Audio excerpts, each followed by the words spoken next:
Hey guys, welcome back to another episode of the Best of Three podcast. I am joined once again by my main man, Torrey Hawkins. Torrey, how we doing tonight? We're doing great, man. We're doing great. Just watched to be honest, a bit of a mediocre match between Sabalenka and Andreeva. But other than that, it's been a wild week, bro. I mean, It has I been. can't, my mind is blown with what's going on. I know you're going to get into it, and we're going to try to keep ourselves to a time limit here tonight. But wow. Yeah, The task to me is to digest this quickly and to still do justice by what we've seen. absolutely, absolutely. So we're coming to you guys. It's Saturday night. I think we are through the round of 16. So all of our entrants are trying to make their way into the quarterfinals right now. We did just have Aryna Sabalenka kind of have a pretty standard victory over Mirra Andreeva. So I think that's a good place for us to start. Before we got going, I mentioned that Aryna just looks like complete right now. She's taking care of business. She had a couple of decent matches to get herself into Yep. form. Yep. Got to see some good balls, especially against Claire Towson, and then really just put it all on display in a match that wasn't. Mirra's tough. She's crafty, but Aryna can definitely take the racket out of her hands. What were On your on what were your hard thoughts court, on that one? Yeah, yeah, on yeah. hard court especially, right? And I don't want to cut you off. Forgive me. No, I felt like in the Towson match, it was a different matchup. Let's be honest. Mirra is a younger, lesser at this point in her career and her age, Aryna, right? And so when you do, as I like to say, rock paper scissors, you have rock going against smaller rock in this situation, and they just play too much alike. Mirra, I would have loved to have seen Mirra showcase some of her B game, and really try to counter her a little differently. I felt like she tried to hang with and out hit at certain times. And then, unfortunately, Aryna, no one hits the ball as big as Aryna. And so when you're in that situation, you're playing against a player who hits the ball that big, coming off of a couple of tough matches. I feel like, this match here was a little bit of a walkthrough. And my only disappointment with Mirra was I didn't see a second style. Would have loved to have seen an adjustment in the second set. I felt like she was still trying to take form from what she missed in the first. And unfortunately, Aryna she had her foot on the gas the whole time, and Mirra was just there. The other thing that I think that really needs to be spoken to in this top half of the draw is how so many matches were contested, a lot of 6-4, 7-5, 7-6s. And ironically, this was one of the first really routine matches we've yeah, seen. yeah. It was it was to go to the quarters, against two pretty good players. Even Mirra had a tough couple of first rounds. So that's what I thought was interesting. As many of the first rounds were very, very close, Yeah, guys and girls. that matchup with those two. I know you mentioned that you feel like Mirror's a bit of a lesser version of Aryna. I think I'm gonna even go a little throwback here with the way that she moves and the way that she likes to use her hands. She's almost like a new version of like Martina Hingis maybe. And Sure, I feel sure. like, but that's kind A of stronger version. a stronger version, yeah, but like I will. not Yeah. quite strong enough quite yet because Yeah. that's not gonna necessarily work. And yet, eh, Right. take consideration how long Hingis the top end of her career actually lasted. Like once Big Babe Tennis came in, right, that was kind of the end of that for her. So, I hate to assume that the best things are definitely ahead for Mirra Andreeva, and this is Oh, just another learning 100. opportunity. And as she 100%. grows, 17 years old. she's extremely young, You know extremely what I young. mean? You're impressed with what she's been able to accomplish up to this point. My only concern with her tonight was not being able to play a B game and show another side of what she can do versus trying really hard to. I think beating her in the French may have been almost a match to help her believe that she could out hit her, and not that she can't on a given day on a given surface, but do you need to? Is that something that you are really going to win? 7 times out of 10, is that your best suit? And in my opinion, that wasn't her best suit. She played better defense, Alvin, in the first round. She played better. She played better tennis, in my opinion, better complete tennis in some of her first rounds. She played. I'm looking at your screen here, and I'm trying to remember the young She lady's played name. She played Buskova in the first round. Buskova, right? Yeah, And in my opinion, showed better patience, showed better defense, showed better counter punish. especially to close out that second set that she showed at all in both sets today.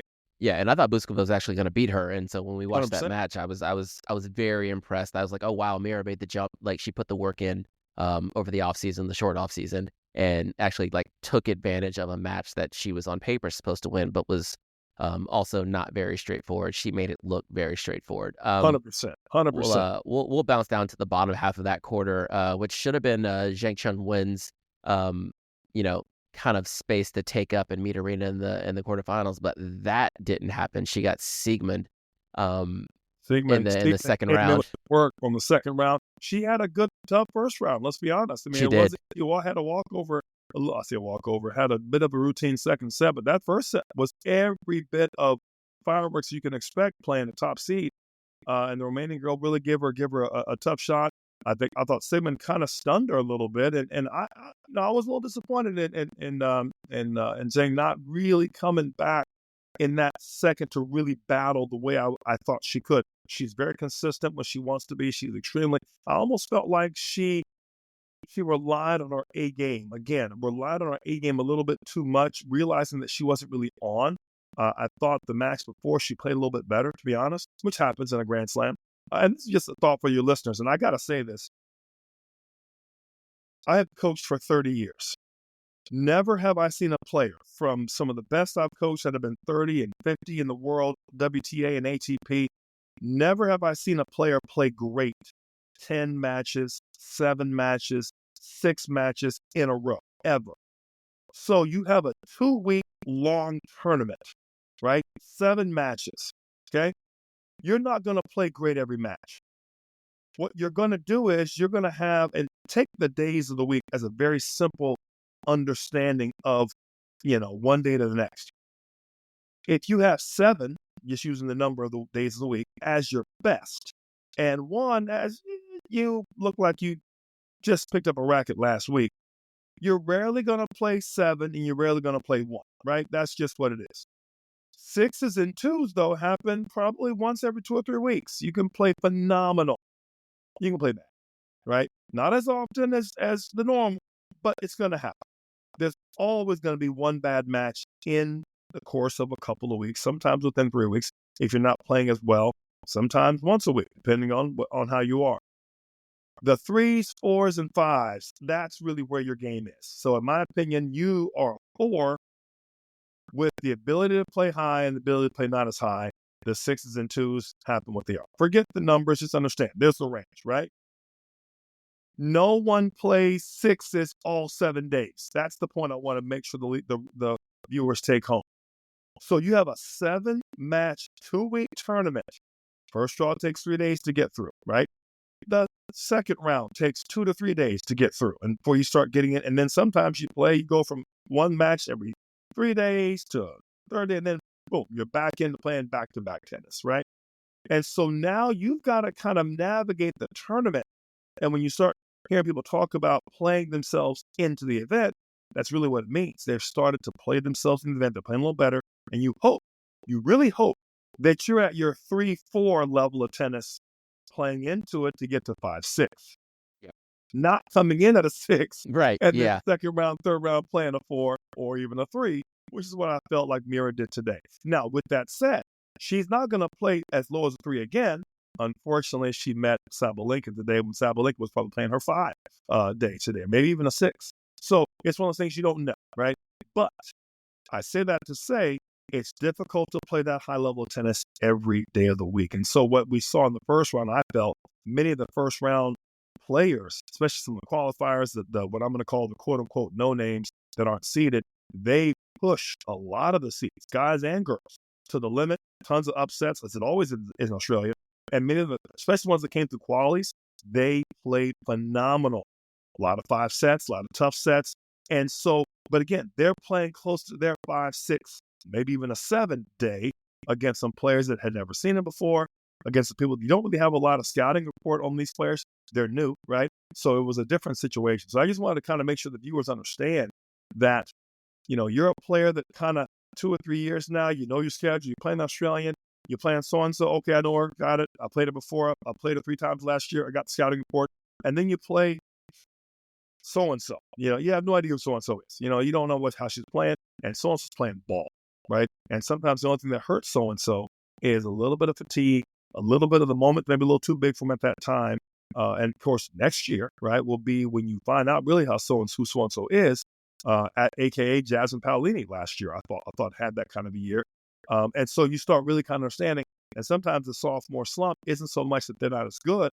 People know who they are now. They know how to play them now. They're a little bit more. They're a little more. I'm going to say known.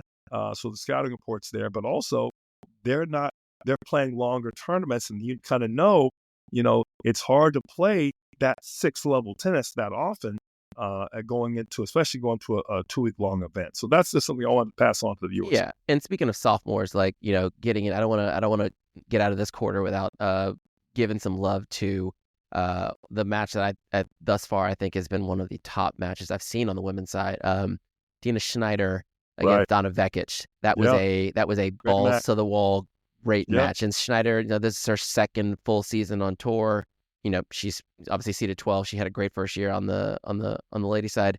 And so that match was it got down to winning time. And I think Dina was she was actually serving for it at 5-4, I believe, in the third set, and just started to throw in some errors. Feet got a little slow, arm got a little slow. And Donna was right there. And shouts to Donna Vekic and her team. I think Sasha Bayen is now on her team with along with Pam Schneider. So it's that's going to be an interesting path.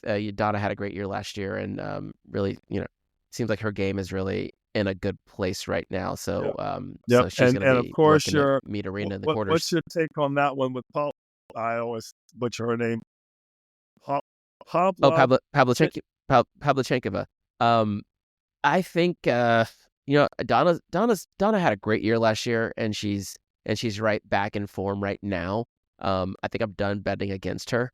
I think that's Donna's match to take, and I expect her to win that one to meet up with Aryna in the quarters there. So we'll keep cracking. Top half of Coco's quarter here. Coco comes out and she's playing Belinda Bencic. They're actually playing right now. They just got started. Second game of the match. How about Belinda Bencic having a baby 8 months ago and just deciding that she's back now? Playing ball. I saw her first round match, Alvin. I was so impressed with how she took out Pinko. I did not see that coming. I saw it coming, but I said to say Bencic was in shape. She looked sharp. And I just have to say, I've seen Ostapenko look a lot better in years past before she won the French, but she did not look like herself. And it was a blustery, windy day. You could tell with the match, but I'm going to tell you, Belinda looked great. She looked like she was committed. She was serious. She was recommitted back to her form. I was really big in the tour when I had some players out there in the early 2000s to mid to 2000s, and I saw Clijsters come back from a similar situation. And she played like him did coming back. Like, buddy, I'm not taking anything for granted. I'm hungry. I'm working. And dare I say, was actually a little hungrier post-child. And I thought that was a great thing I've seen. I saw the same thing in Azarenka late after she had her little one. And it's great to see these moms come back out and realize, hey, don't take this for granted at any moment. I love it. It can be taken away from you. And I really thought Belinda did a great job. And Ostapenko will be back. She's had a bad match, but to me, it was really a good sign to see Bencic, who's been a top player, a former top 10 player, to really come back to form, playing another former top player, at this point in her career. And I thought it was a great testament to her work ethic and her comeback. So hats off to her team for what she's done. I think in that section coming in this match now, my match I was going to speak to was how routine the Leylah Fernandez match was for Coco. That to me was Coco showed that she had shifted to fifth gear, and it showed that, I hate to say it, the Leylah and Emma match from, what was it, 3 years ago, Open, really seemed like more of an outlier than like these were two players that are going to be around for a long time. And we'll get to the Emma of it, and I think it's probably Leylah Fernandez, I think not the worst thing that ever happened to her. The only reason that we're actually talking about her is because she had a good 2 weeks that one time, right? So she is the player right now that she was before making the finals to the U.S. Open. And I think if you got to if you want to look at her worst losses, you have to also take her best wins and kind of like look at what the norm is. And the norm is she's about the 30th best player in the world. Like that's what But she is. And I she think played Torrey, didn't she? exactly. Yeah. But in this particular quarter, or the top half of this quarter, I can't let us move forward without talking about Naomi Osaka, right? So Naomi is like she's got this like list of like everyone who beat me last year when I was like trying to make my return. I'm just going through it. Like she lost to Caroline Garcia in the first round of the Yeah. Australian Open last year. Like Yeah. got her. She lost to Muhova, I believe, at the U.S. Open. Got her. Like she Yep. played a really tough match against Carolina. And I saw the Naomi that we missed. And I think I speak for all tennis fans. And like if she's back, if this is the tennis that she's able to produce consistently, and she seems like she's happy and she's excited to be back playing tennis, like we're better for it. Like she can still make magic off the baseline. And it was unfortunate that she had to pull out against Belinda. But I did hear that she said she's good for like one ab strain a year, right? So it's something that she's had before. She's something she knows how to manage. So this shouldn't be an issue for her. But Coco's where she should be. So Coco is. Naomi is a former number one. I'm going to be on the other side of this one because I feel like I'm not part of her team, not her coach. I'm just a spectator and a fan. I feel like Naomi, and I watched this young lady back in 2017, Alvin, give or take, when she was in the qualies. I happened to be part of the coaches that were part of the regional training center. I was with the training center here in Atlanta. We were part of USTA. They brought us all up and they wanted us to go out and watch matches. And there was, I was part of the group that was sent to her court to watch our young American charge. And I remember telling the coach at the time with USTA, we really need to be getting stats on the girl across the net. I said, she's got this Japanese flag and a Jamaican flag in the corner. Not quite sure who this lady is. I said, but this girl's going to be good one day. I've seen her at her youngest, quote unquote, start.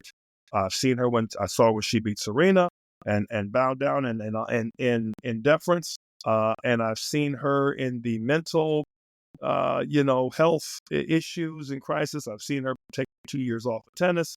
Maybe it's 18 months, however long it was. I just feel like we have not seen that level of consistent tennis from Naomi since then. Now, to your point, one ab strain a year, fair enough. She played some good tennis up to this point. It's the third round, Alvin. It's the third round. It's not day 6. It's not the semis. This is the first Grand Slam of the year. She hasn't been playing 8 weeks, 9 weeks, 15 weeks in a row. She's not post-pregnancy and postpartum. The little one's has got to be a couple years old by now. I'm just saying, you've got other moms, including Bencic, right? Yeah. Who she played, right? Yep. In that have done the same. And so and perhaps younger and more recent, my only challenge to Naomi is to truly commit back to being a tennis player. There for a while, she had her own management group. And I feel like in her mind, she felt like she arrived and had won because she beat Serena, albeit an aging Serena. And my only problem with her getting to that level, I felt like she felt because she beat Serena, she had encompassed all that Serena was. But Serena carried the WTA on her back for the better part of 15 years. And I'm not talking the 5 years while she was becoming Serena. I'm talking about the 15 years when she was the 1 seed and she was handling the ups and downs of the tour. She too decided to retire, semi-retire, get into acting and other things. Yep. And was getting making purses and jewelry and such before they came back. I get it. They were on Fresh Prince of Bel-Air and she was in movies and such. I get it. And then she came back, a la Michael Jordan, after baseball and said, you know what? Let me recommit back to my sport, and did so for the next 8 to almost 10 years, and tennis was better for it. I'm looking forward to that return, that true return from Naomi. But we all know the tennis she's capable of. We all know that, in my opinion, we talk about Coco, there is a Naomi Osaka has better skills, I hate to say this, than Coco if she's in top form. Unfortunately, we haven't seen it since. And that's my problem with young Naomi right now, is I feel like she feels like she's tennis royalty. And while she's certainly Grand Slam champion material, we've not seen that level of tennis for a while. I'll get Well, off. I think that's less of a Naomi thing though, and I think it's more of a, we talk about Serena a lot, but so I'm not going to go down that path. But I think Serena is the outlier. I think Naomi is probably more typical of what we see of our Grand Slam champions, in that she won all four of her Grand Slams, I think, within 2 years. I think she went U.S. Open against Serena, won the Australian Open the following year, and then maybe the same pattern, U.S. Open and then Australian Open again. But it's still kind of early days for her. Let's see this. I mean, we'll see how it goes. She's with more Torgulu now. The jury's still out. Yeah, jury's still out, and I'm looking forward to it. I just feel like if she's on tour and she's playing and she's competing, she's another person that is to be dealt with. I'd like to see her. Nobody's good match. Right, exactly. And this is one of those things where she can string together a couple of. It is great that she got out of the first 2 rounds. I think that's the really big one, because now she's cracking into the top 50. She's making her way towards the top 30, and she's not going to be a floater in the draw maybe come next Grand Slam. And I think that's some of the things that we're starting to, Sure. Those things are popping up right now. With this being her tournament, Alvin, the only reason I want to stay on it for 30 more seconds is the fact that she has won this before. The tournament suits her. Yep. Right? Yep. And here's my thing. Call it an old school saying, to be the man, you have to beat the man, right? Coco Gauff is worse for Naomi not being top of her game. She is more tested, more ready to beat an Aryna, having gone through a well-precision and fine-tuned Naomi. The tour is better off as a result of it. And I feel like, no offense, I'm sure she had an absence. I'm sure there's things she was dealing with. Totally get that. She's a professional. I just feel like you don't give that next player the ability to truly fine-tune themselves when you pull out, aren't available, aren't playing your best tennis. And so now the rest of us are left with, let's face it, the best of the rest. And that's all. And that's not her burden. But yet, top player, it is. That's why we play the matches, right? Sure. So, I look that's forward how to her. I look their Grand forward to Slams the rest unfold. of the year to see what she does. Like I said, I think it would have been a great match against her on benches as well. And again, it would have. I think let down is my quote unquote term for that match and that side of the draw. Fair enough. Kind of trekking forward here. We've got Paula Badosa, popping up in the round of 16. This would have been on paper, I think, her to meet Jessie Pegula, but Jessica Pegula wasn't able to meet us here. That's fine.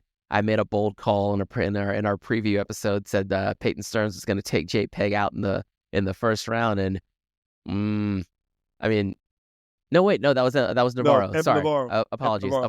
I know what you meant though. I had Mertens taking out JPEG. Right. That didn't happen. I was only off by a round. And Mertens still played. She played great. Jessie played her tail off. Closer than the scores, Jessie played her tail off, man. I was watching them. I was like, wow, okay, I got nothing to say. And neither did Elise, because Jessie was painting corners, dominating the middle of the court. And then got derailed by, some weird things happened in that match against Danilovic, in which, when it gets a little cold in Melbourne, like the court's conditions start to change. Courts slow down. People don't understand that. That plexipage surface they play on, I think it's still plexipage. They used to have rebound days.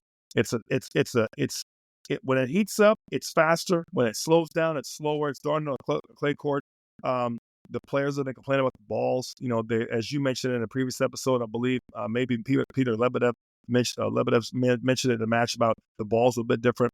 That Dunlop ball, right, is just sitting up. It feels heavy. It's a little different. And I felt like, back to my weak scale, I thought Jessica played close to a 6 in that match when she needed to, and against Elise. And I felt like she played close to a 3 in that match, in the third round match. So it's one of those matches where I hated it for her because, again, had she gotten through that, I thought that'd have been a great match with her and Pedrosa. I thought that Yeah. Pauline was going to be a great match for her, but unfortunately she didn't get there. So yeah, we'll see. We'll see what. But also on the bit of a comeback herself. She was injured for a good part of 2023 and beginning of 2024, and she's back into form. I mean, she's former number 2 in the world, and she's starting to get that back together and getting through that match against Marta Kostyuk was a big one for her because I feel like last year she lost a very similar match to Emma Navarro at the U.S. Open, where she was up and could not close it out, and she kind of had the same thing here, a little wiggle in the second set, but then was able to pick herself back up and really put it together there in the third set. So there's a little, I like the intersection of the on-court, off-court stuff. Like if she can get through this, like you got a little teaming potential matchup in the semifinals, a couple rounds ahead against her best friend Aryna Sabalenka. And Aryna kind of owns that matchup, but I'm just gonna keep my eye on it. I love watching both of those two ladies play tennis, and I think it's good to have the best players in the world competing at the highest level. And whenever someone gets hurt or is missing, we're all worse for it. So if Paula Badosa is playing for all of us, exactly, and if Paula's playing and she's playing well, and she's healthy, we all win. And I keep moving down here a little bit. And speaking of playing well and being healthy, Elena Rybakina don't mess around. She don't mess around at all. Playing some good tennis. We're really, really proud of the way she's playing. I saw 2 of her matches of this one here, pretty much straight through her first round, and obviously I still struggle. Yashkrimska, what's the other name? Diana Yashkrimska. She's always a tough out, and I think always a tough match. So that was a good match. I'm gonna skip right down to Madison Keys, Danielle Collins. That was a great match. I mean, I didn't watch that one, Matt. I didn't watch that match. Kind of for self-preservation. Madison played as good as I've seen her play. It wasn't the best match from Danielle, but to me, Madison showed signs of her. Did she get to the finals? Was it against Sloane? What was that matchup? Madison, she lost to Sloane in the finals of the U.S. Open some years ago, but she also made another final or semifinal. She semifinaled. Right. She lost to Coco, I believe, last year at the U.S. Open. Looked as good as I've seen her look into it, and within the last, again, not in the last year notwithstanding, within the last 3 or 4 years. Looked solid, looked sharp, taking balls early, looked fit. And I feel like, and Alvin, I've said this before to you, I'll say it again. I feel like some of these up-and-comers, post-COVID, some of these American players have not truly been what they should have been. They took advantage of some vacancies. They took advantage of some spots in the draw that others weren't playing. They kind of shot up in the rankings a little bit. No disrespect. They're good players, but they were the best of the rest. And I feel like this match did a lot for me to help show that Madison showed when I'm ready to play good ball, I'll let you know. And she's playing some good tennis. I think she recently got married in the off season. She's doing great. She seems happy. She seems competitive again. Her head seemed clear. She didn't seem saddled with expectations. She seemed happy to be on the court competing again. She's a pro. And I was so proud to see her win this match. Much like, I don't want to get to it too early, much like I've been watching a nice Renaissance swan song from one Gail Monfils. It just seemed like the older veteran. Yeah, let's not get into Gail right now because I'm gonna lay out on Monfils later.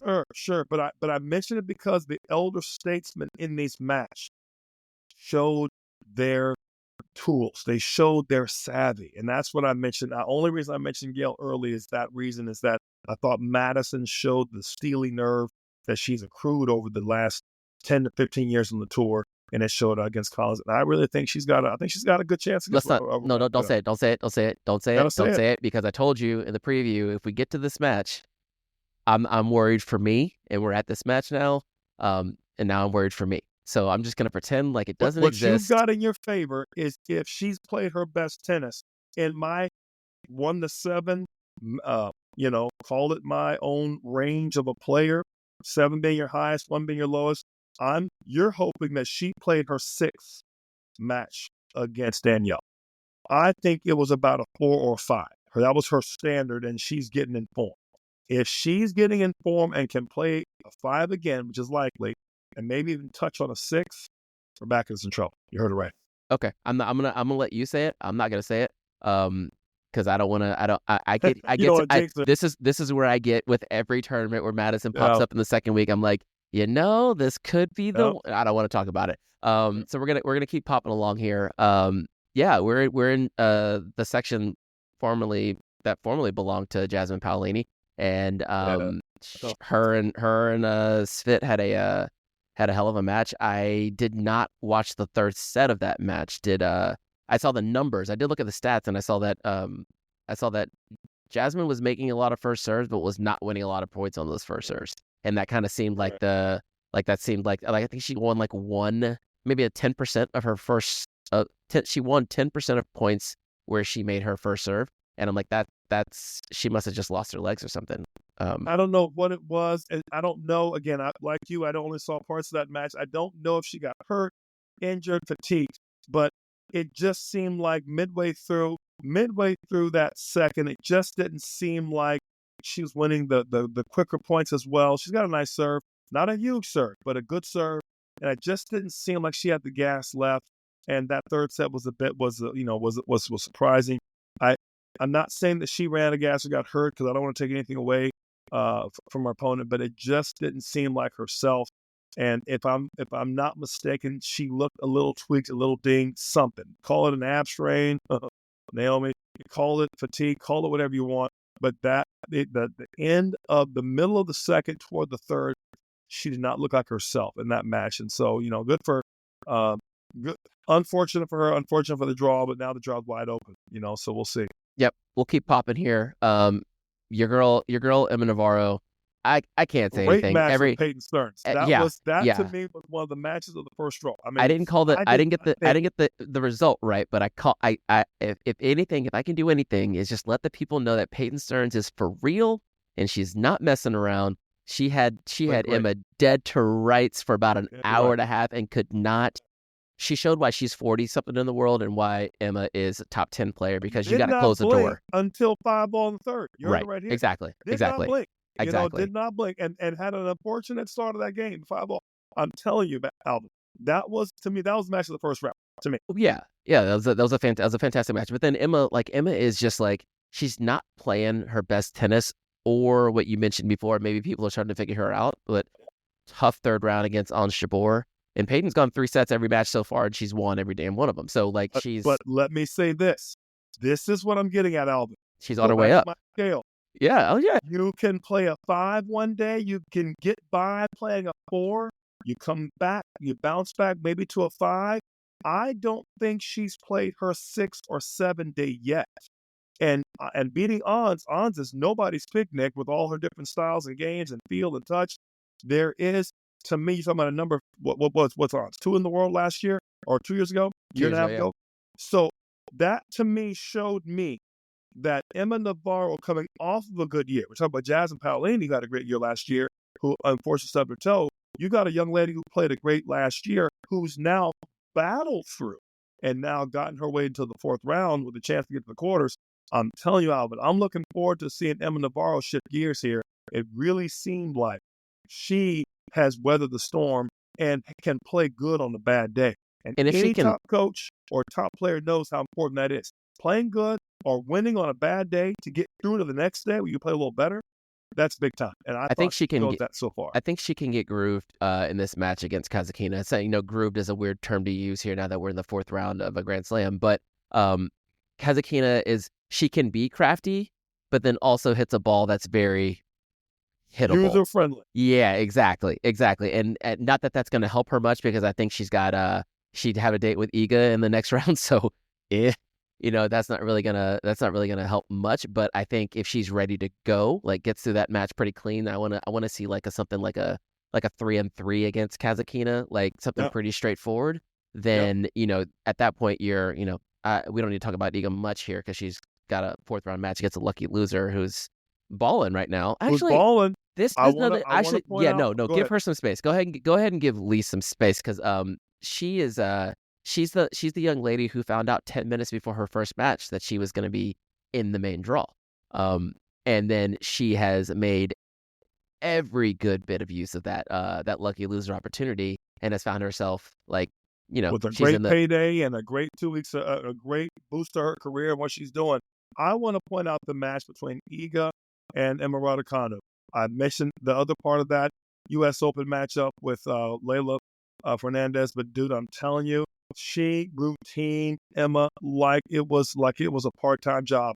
I mean, that match to me showed me that Iga. I was always worried about Iga against players that don't have a lot of power, because I felt like that's a tendency for her to overhit a little bit. I mentioned to you in that Yep. episode about the whole Melody Udan and Caroline Wozniacki type matchup, right? How do they do when they don't have a big hitter they can out counter?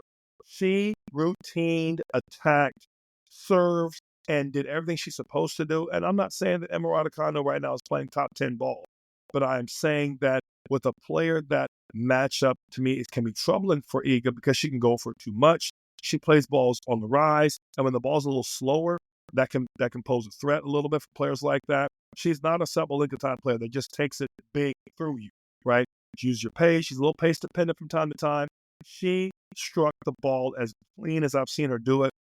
Look good in the process, and I'm telling you, it wasn't. It what 1-0 is not close.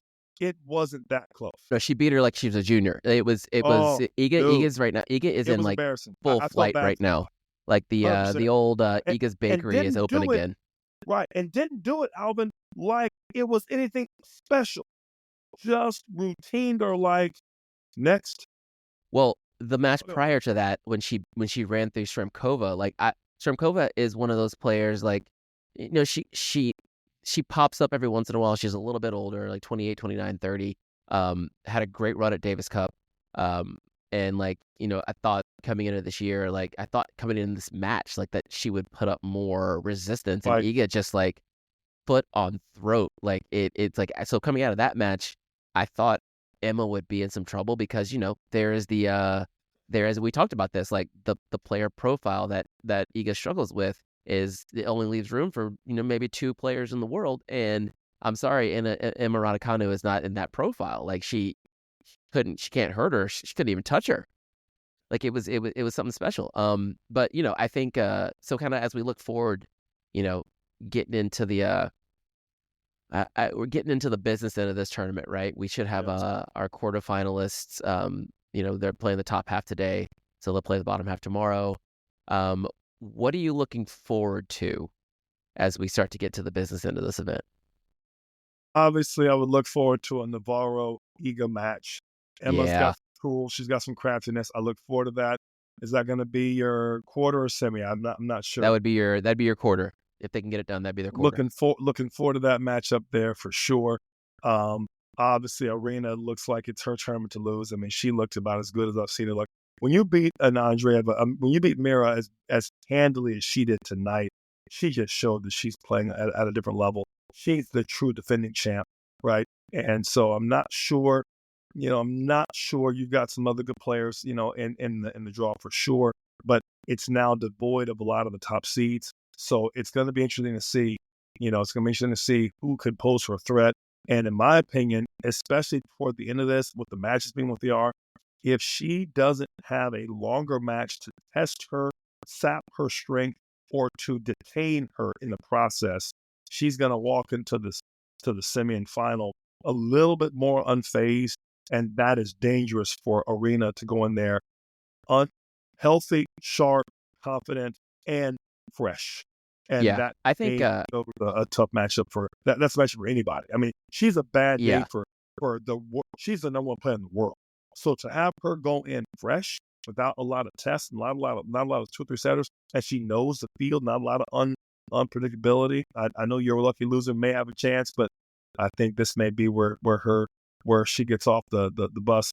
I really feel like Iga, unfortunately, has more of a chance to be tested and to be pushed and going. Now, mind you, she's fit as anybody, but I feel like that only helps Aryna.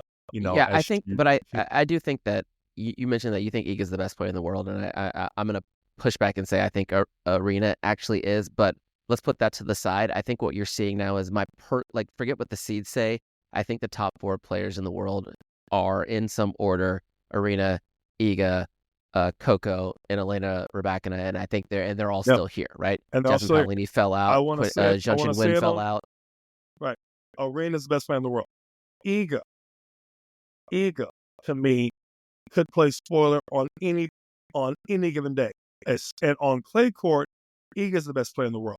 On a hard court, there isn't a better player than Aryna Sabalenka. She is the complete version of Serena Williams, 1,000%. I told you earlier in an earlier message, she is the Ivan Drago, old school Rocky shout out. She is the better, cleaner, bigger, better, faster Kanye West version of Serena in this time. She's 5'11", darn near 6 feet. She hits that big, period. Thank you. And she will take your lunch money. Now, Iga on clay, because of the surface, because of what it is and what it isn't, she has a chance. But on hard court, there's not a better ball striker, player, and defending champ, I might add, than Aryna Sabalenka. Now, I does just that want to see mean them. that she can't play a bad match? 100% she could. Is it her tournament to lose? Yes. I think we're looking for an opportunity here to see them actually match up in a final. We get them bouncing around each other in semis of. Right. I mean, we've seen them in finals, like actual finals, but like in the finals of a Grand Slam, like we've got Coco a really good chance here. Semis?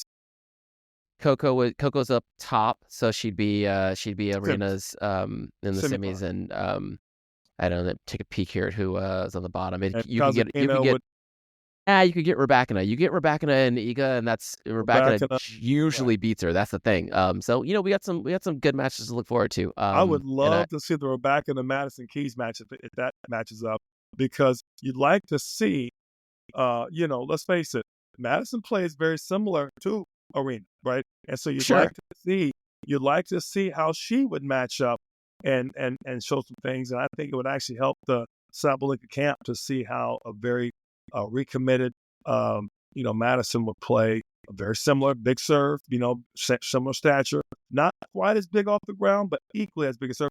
I actually think that Madison has her targets a little better than Sabalenka, in my opinion. Not overall power on both sides. It's hard to be more powerful than Aryna. There's not a player in the world that can hit as big as she can.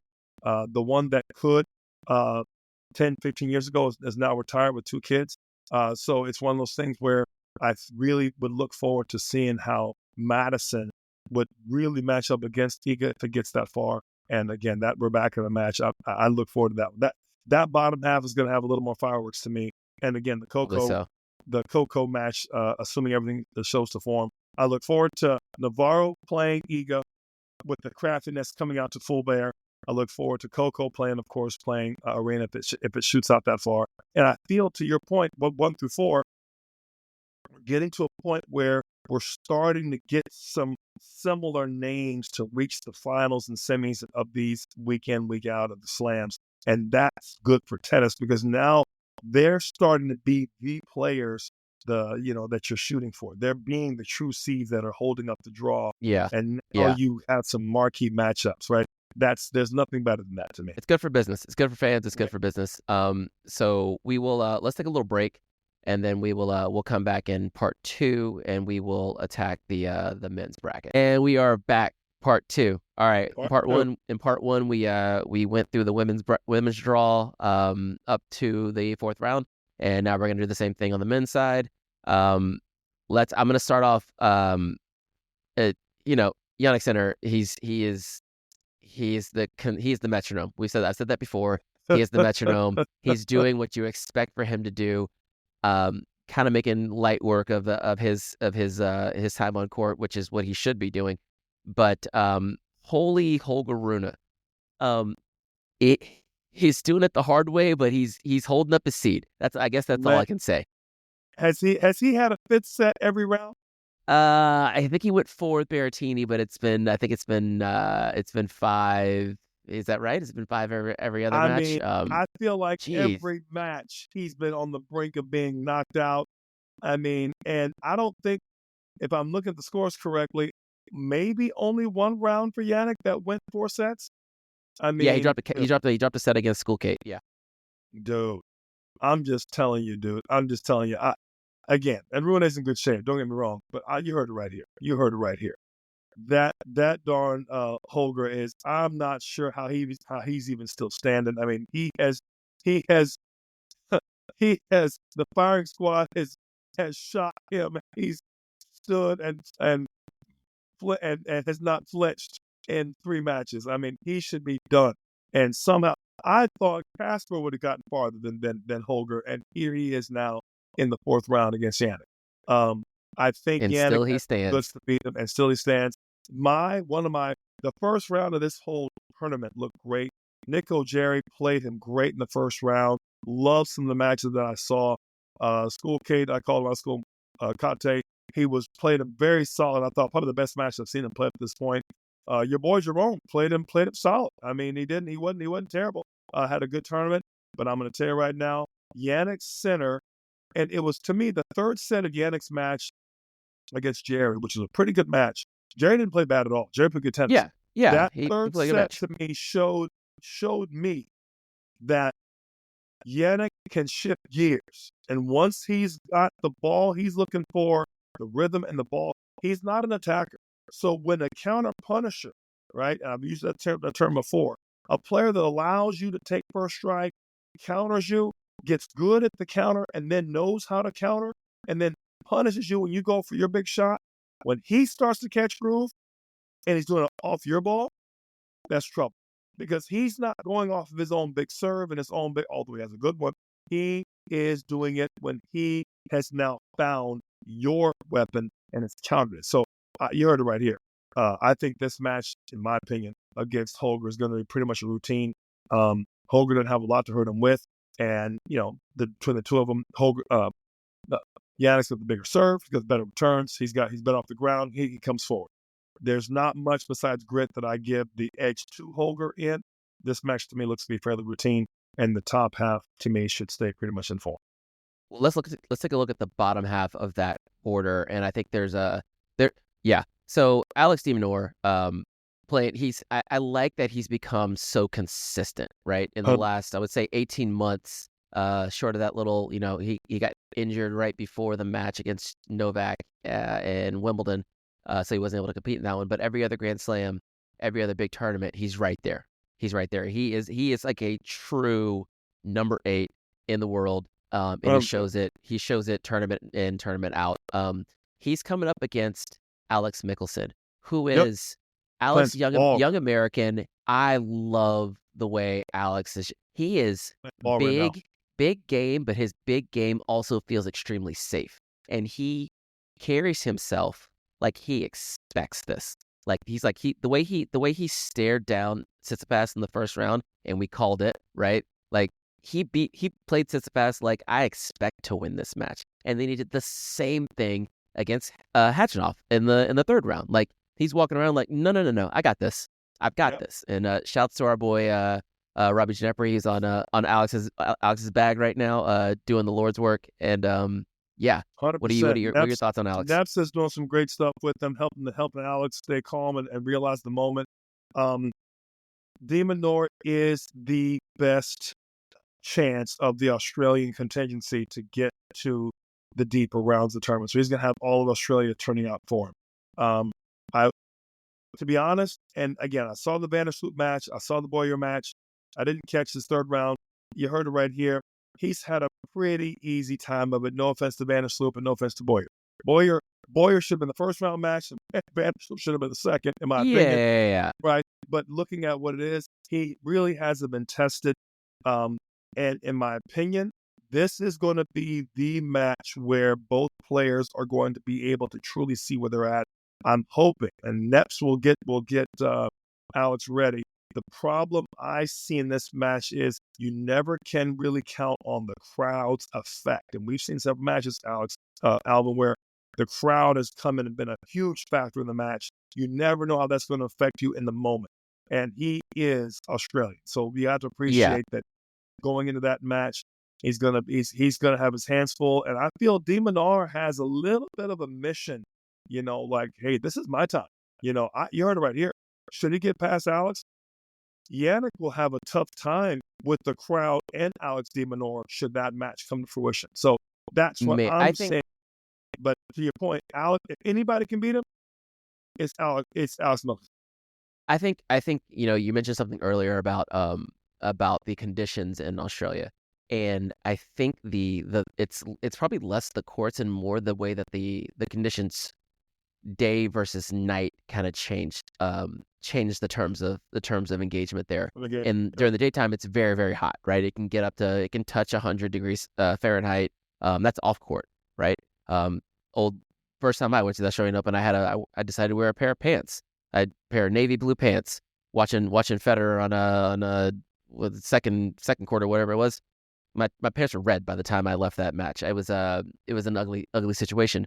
But if that match is played at night, different match. It's a different match than during the day, right? Because Mickelson can really dial it up, and I think that's going to allow him to dictate a little bit more. Down a little bit, let's dictate. If it's at night, which I think it probably will be, quite honestly, for the prime time for the local crowd.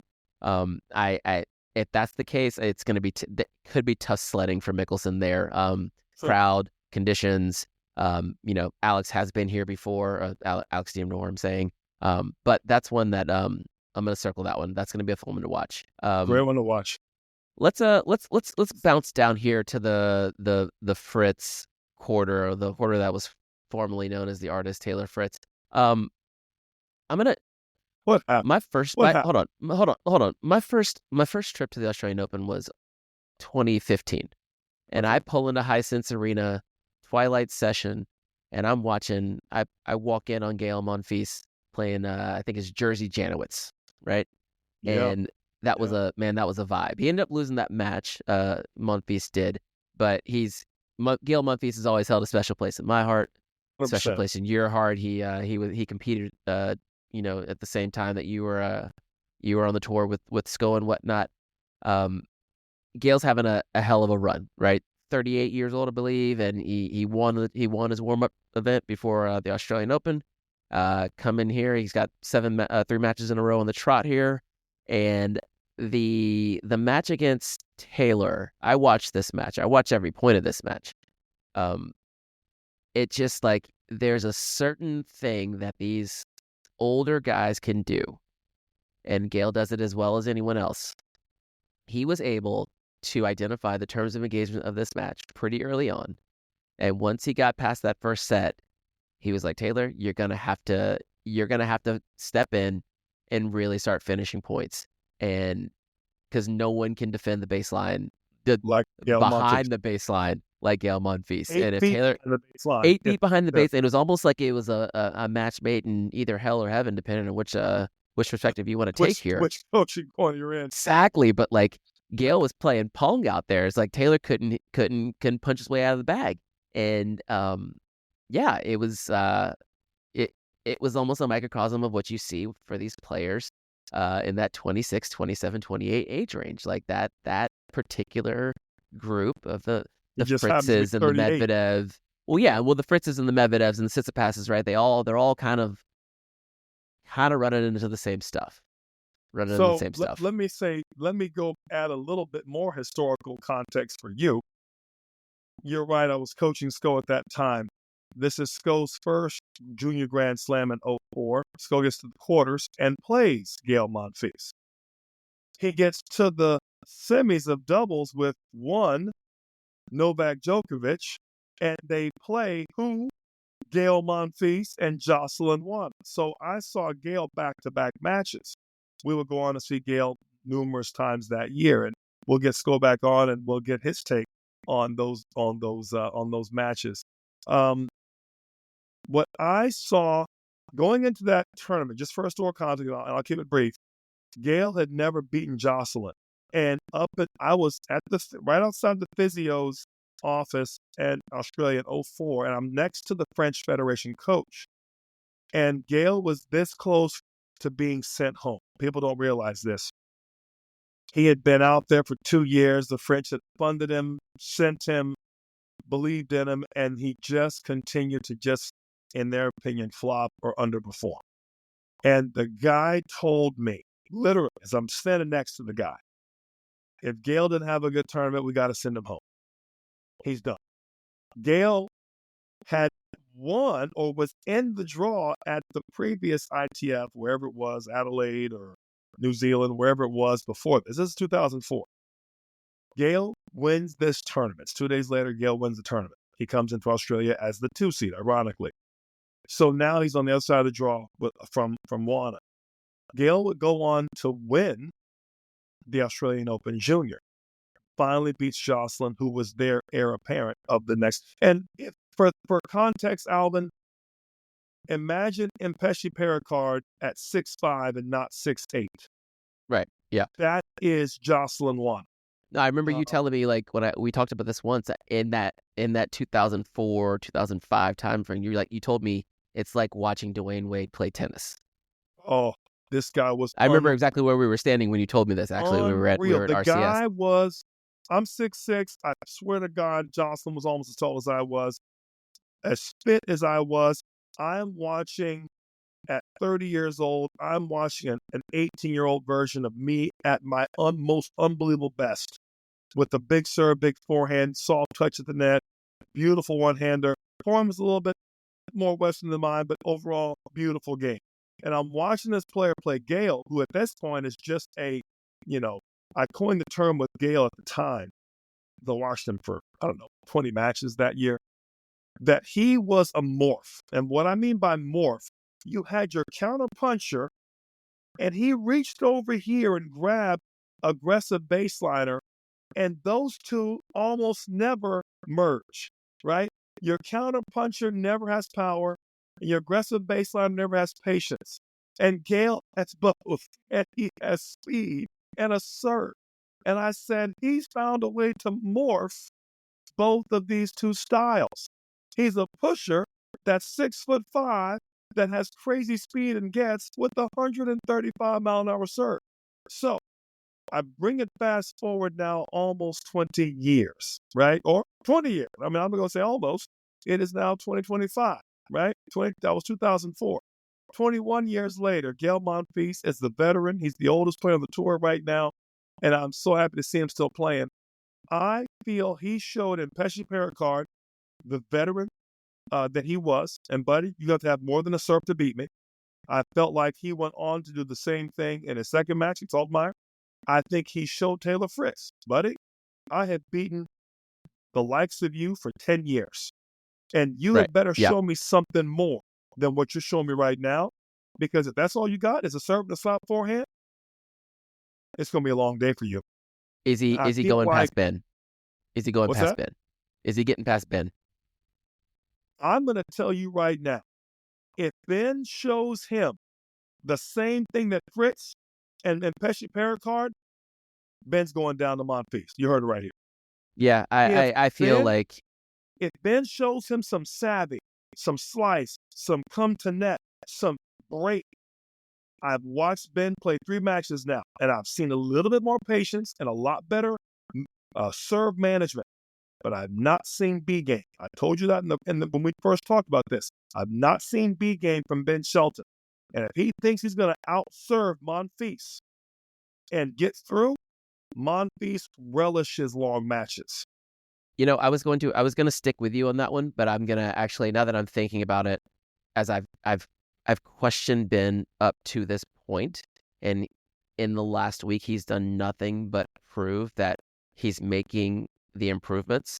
Like getting through Musetti was a big one for him. That was a big one.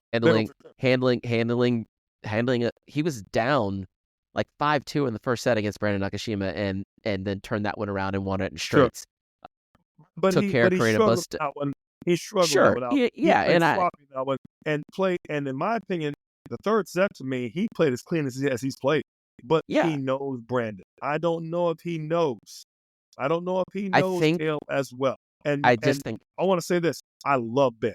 I'm just worried that Ben's going to come out there and try the same tactics that Fritz and Mpeshi Perricard have both tried and failed already. That's my concern.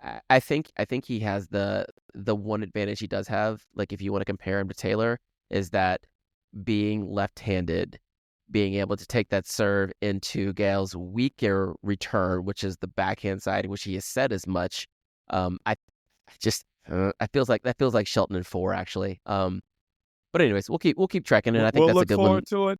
You owe Yeah, me that'll be a good one. of Pogs. You owe me a 6-pack of scofflaws if I will reciprocate to you if Monfils wins that match. And Fair. I don't have a loser in that. I love both of them. Tennis is better to have both of them in there. And you heard it right here. If Ben beats him, he's the better person for having gone through that kind of a match. And Absolutely. if he doesn't, he needs to find a way to beat him to, in my opinion, to truly become a true top 5, top 10 player perennially, not here and there with some good results and some good rank and the points race, to truly be a perennial top 5.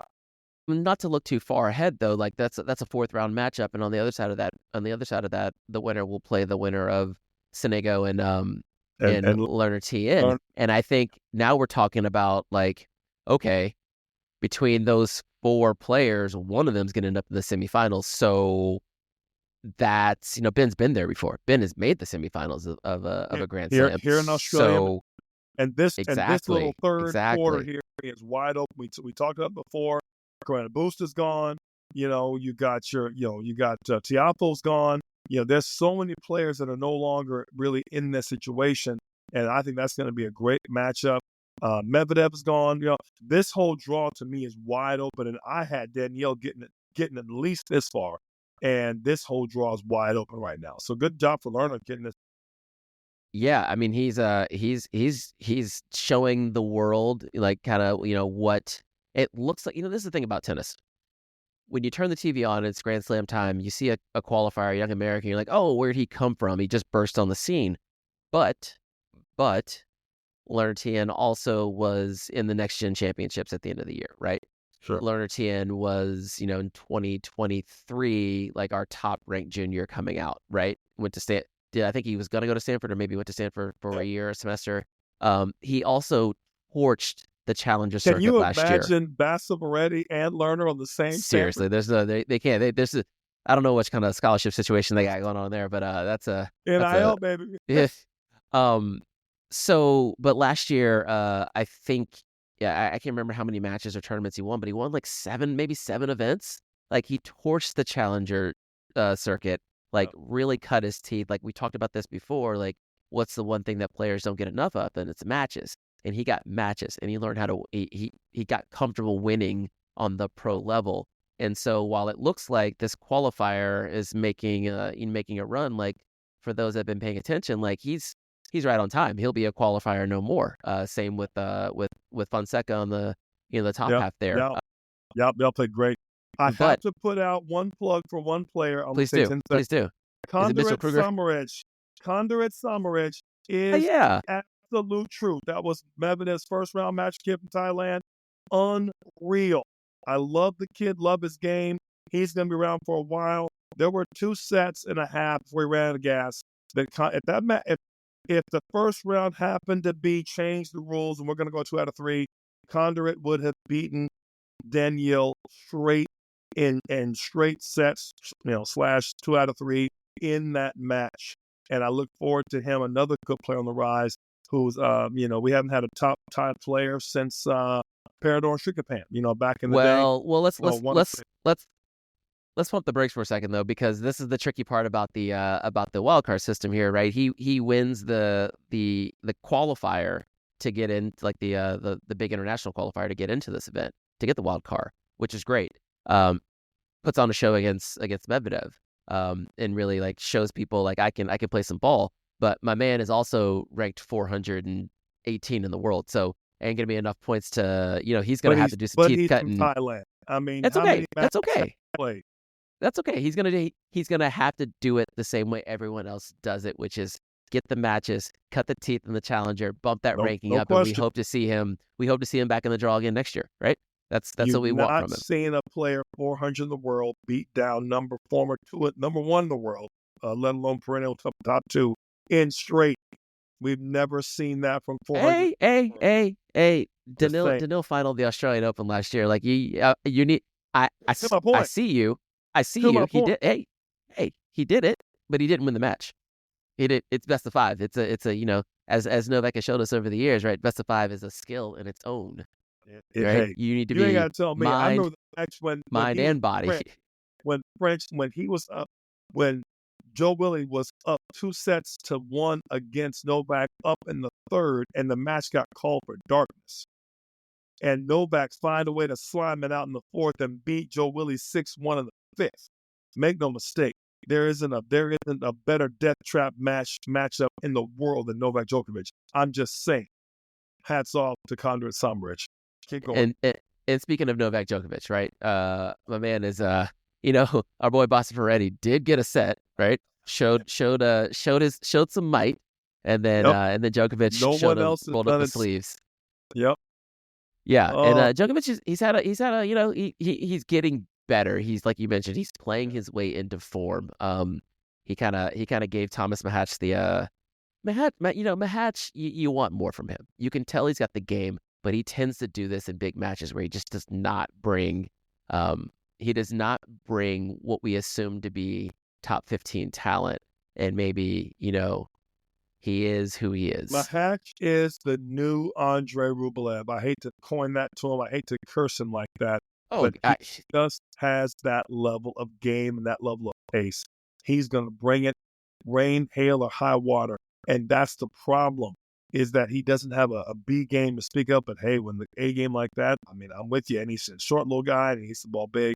Alvin, I'm telling you right now, I hate to say this early in the match, but I feel like Novak could end up playing Yannick in the final. I mean, there's just, with Danielle gone, you heard it right here. I feel like Novak. Wow, we're jumping to that, huh? I had to put it out there. I'm going that deep. And with time, with health being what it is, and if the conditions are a little cooler, he plays some night matches, and he doesn't get the wear and tear, number 25 could be right there on the racket. And wow. I gotta say. Apologies to Yuri Lehechka, because I'm not even gonna talk about him. We're not gonna talk about this right now. We need to. You said a thing. You said it out loud, and now I need to move forward, and we need to talk about what King Carlos is doing out here, right? Okay, Carlos likes to show up and show everyone the work he's been putting in the off season. My man is jacked. Got the serve dialed in. Looks good this round. Putting up double-digit aces. Draper's did that thing where he just messed around a little too much in week 1. Playing 15 sets coming in to the 4th round is not a good look, especially the way that Carlos is playing right now. Yep. But he did give us some great matches to make week 1 fun. He had a tough draw, like Navone, and then Kokkinakis, and then Vekic. That's work. Like he put in that work. But now you got me all flustered because you already called Novak running through the rest of this draw. I feel like Carlos' potential matchup with Novak next round, like that is your popcorn match, right? That's going to be the one. That to obviously me is that's the one. That's you the final. You think that's the final? There'll be 2 finals, but that's usually we say that's the final, and there'll be 2 finals. Look, I firmly, but this is how I feel. You feel like Novak is coming for 25. I feel like Carlos has had enough of this Yannick Sinner nonsense. This is my narrative. This could be just in my head. He's a very gregarious young fella. He smiles. He glows. The people love him, right? But I love him. All this, I love him. I stopped doing things when he's playing tennis, right? Sure. But all this love that Yannick Sinner is getting, I can tell is just pissing Carlos off. And sure. Carlos beat him 3 times last year. Every time they met, he beat him. So he's like, "What are you talking about? I won 2 Grand Slams, and I'm 3-0 against him last year. What are we actually talking about?" And I think it's fueling him right now. I think it's not to him. mention the unsettled issue. Let's not dance around it. He's in the draw, whatever, and they're friends. They're friends. I get it. This is all players. Trust me. And you heard it right here. It's the caught and the uncaught. You heard it right here. I put it out there. But all I'm saying is that, and I'm not saying that Novak will beat Carlos. What I'm saying is that Novak's playing himself into the tournament. He's playing better every round. And if Novak, fresh, has first slam of the year, if there's a chance, I felt Wemby, he was dinged up, slow, and he didn't look like himself. He is playing better every match. And I just will say, when I saw that Wemby match with Carlos and Novak, it looked like Novak looked like I feel from time to time. I look Right. slow, knees hurt, Well, yeah, like coming he off that got some surgery, liniment in the like, corner and had some old Vicks vapor rub on his back and yeah. trying to get some horse liniment on his joints. This match here looks like Novak of old. And when we watch that match, that'll be a heck of a match. And you heard it right here. Whoever comes out of this bottom half will be tested. And I'm with you, Alvin. If Novak doesn't, I think Alcaraz beats him in this match for the simple fact that he's gone through Novak and has been tested and now believes. No, No I think different. Alcaraz is. I feel like he's going to win this tournament, and when he Oh, does, 100%. If my he man's gets through got that Novak, I think he career wins the slam before tournament. age 21. Like that's what 100%. we got on 100%. the line here. Like Right. I think he has the target. But Novak is playing well, playing into the tournament, hasn't been tested to the degree that he probably should have, and is still fresh. And unfortunately for Carlos, that's a tough match for him. And I'm just saying, whoever comes out of this bottom half to me has in my opinion, 70% chance of winning the final. That's just how I see it. All At right. this point in the draw, from what I've seen so far. Let's keep tracking. I feel like we're Yep. gonna, Yep. if we get ourselves, maybe we'll do this. Maybe when we get to when the semifinals are set, right? We'll go 2 more rounds, and I know we'll do a recap when the tournament's over. But maybe if the semifinals when the semis get set, we'll come back and we'll break down those 2 matches, and hopefully maybe we'll be talking about what happened in Djokovic versus Alcaraz. Yep. Wouldn't that be Love sweet? to have that conversation. Davidovich, Fokina, and Felix. I felt like Felix has wet the bed once again. I feel like he is the lesser Zverev in this situation. He's starting to pull away. I have not seen him truly get deep into a slam yet, which makes me doubt that he ever will. And that's no disrespect on him. He's a great player. I just don't feel like he's truly got the. I'm not going to say it. I'm just going to say up to this point, he's yet to prove that he is quarters, semis better at a Grand Slam level, which to me means truly top 4. I just put it like that. He's a great player. Tommy Paul, once again, is in the conversation. And the Davidovich Fokina match will be good for him to see if he can get back there again. I feel like this whole half show we talked about before, you had Nishikori had a tough first round, barely got through that match in 5. I saw that match. It was a great match. Happy he got through. You got some elder statesmen in this match here. He obviously beat, Danny Feeds into Tommy Paul, who's just a younger, better version of himself, right? I just feel like Corinne Busta, good match. That's a good matchup for Tommy Paul. I feel like Tommy's playing great ball in the hard court. He's got great return. He's got a good backhand. And for all intents and purposes, Tommy Paul is the American Novak. Let's just be honest here.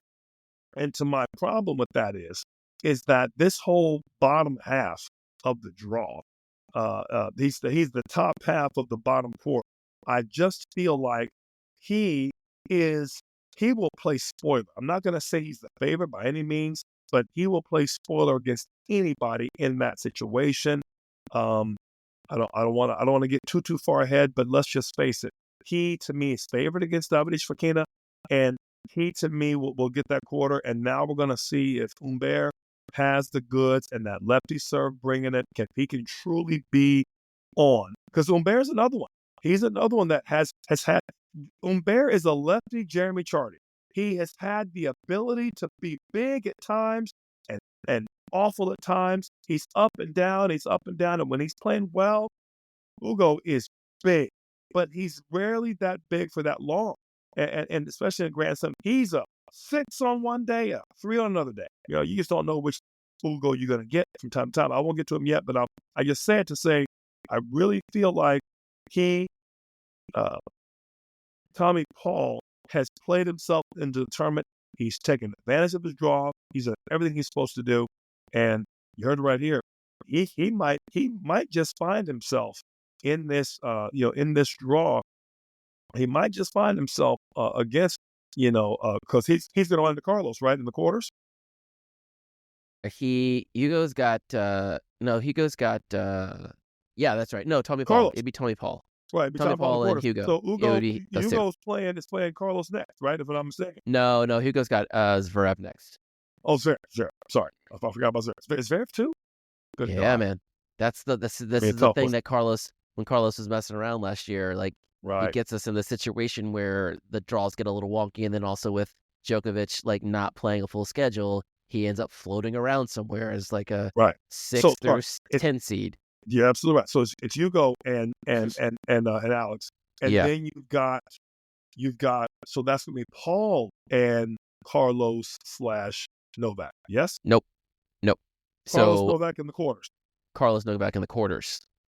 That's what we'd be looking at, and then potentially Paul versus, let's say, Zverev in the other and the other quarter. That Yeah, would be, before we that's get the out of that, popcorn. yeah, before we get out of that section, right? I do want to put some light on Jakub Mincic, right? Yeah. Jakub's the truth. Like he's the truth, and he ran out of gas against David Fekina. But I think he showed the world, along with Yao Fonseca, along with Leonard Tien, right? Like these young fellas are here they're ready to. We're not gonna go 8 years between champion generations. Like we got another crew that are 4 years behind Sinner and Alcaraz who are ready to they're ready to go now. Jakub, I'll add one thing that Jakub Mincic took out your boy Casper. I'm telling you right now, Casper's been an off and on top 10 player in the world for the last 5-6 years. I was shocked, not as shocked as I was with, well, no, I wasn't shocked with Tsitsipas, but I was shocked that Jakub handled Casper so handily. And you heard it right here. Munar played a great match with him first round. That was a James great match. Munar just ran the gas. But you heard it right here. I would have thought that with years on the tour, better conditioning, being a savvy veteran of the tour, that he would have gone deeper. And I'll be honest, like Felix, I feel like Casper is yet to reach a semi or better of another match. And I feel like both these kind of players are just kind of, the less you get deep into a round of a Grand Slam, the less of a serious threat you show yourself to be amongst this elite group. Yeah. Wait, I'll push back on that though. I'll push Please. back on that because I'm with you on Felix. Like I had the highest hopes for Felix, and to this point it's been, he kind of hit the scene in 2019, kind of like as a stalwart on the tour, and we've been 6 years, and we've gotten, I think, one semifinal and a Grand Slam and a bunch of disappointments, right? But Casper, on the other hand, like Casper's a true professional. Casper has made 4 Grand Slam finals. Like he's I think Casper is just hitting the upper limits of his skill set, of his abilities, right? Like for him to be top 10 for the last 5 years, right? That's a real deal. That's a real deal. But that's about as he and Rublev that's about where they land, right? You can't create. Casper is a more solid player than Rublev, and Rublev is one of my favorites. Hence the Grand Slam finals that he's made. Like he's But I'm worried that a guy with those kind of goods, right? I'm just saying, to go out in the second round, I'm just saying. Yeah, I think it's more Mincic than it is Ruud though. Like he's that good. And I will give you that. Touche. I'm just saying. we shall see. And we shall see. I'm just saying it. And you know what it does, Alvin? It makes that player work that much harder the next slam to go deep into the draw to defend how good he is with that top 10. You can afford one bad Grand Slam a year if you're top 10. You can't afford one Grand Slam, one bad if you're top 5. You know what I'm saying? I mean, you better. Casper usually banks on doing well in clay court season, doing well at the French Open, and letting it all balance out. Now, if he just what if he gets a bad draw at the French, right? Then that turns into 2. Which a second round loss will do for you. Right. Yeah. Now you're talking about like, okay, how are we going to make those points up? Like he's obviously not going to do it at Wimbledon. And then he's finaled the U.S. Open once or twice. I know he lost to Carlos one year. He might have made it again. But anyways, yeah, it's, you don't want to be taking that second round loss this early in the year at a Grand Slam. You let your American counterpart in Tommy Paul, outseed you and have those easier draws. Yeah. I did a lot of back in the day of Jarkko Nieminen, right? Always hanging around the draw, always solid, always money, and never a good match for you. But at the same time, could be beat. You know what I mean? If you played ball, rarely was, but could be, right? So anyway, Yeah, Sasha has been sleeping through this draw, quietly been going taking through care of business. opponents. Taking care of business. You know what I'm saying? TCB strong and no fanfare, no nothing. And I got to give him a lot of credit. He's just continued to make his money. Humbert, as I said, could be hot or cold depending on the day. That lefty serve is there. No one has a better return. No one has a counter serve. He's truly a 2 seed in the matchup. I think it's a generous seeding. I mentioned that before, but I think he's certainly has earned it over time.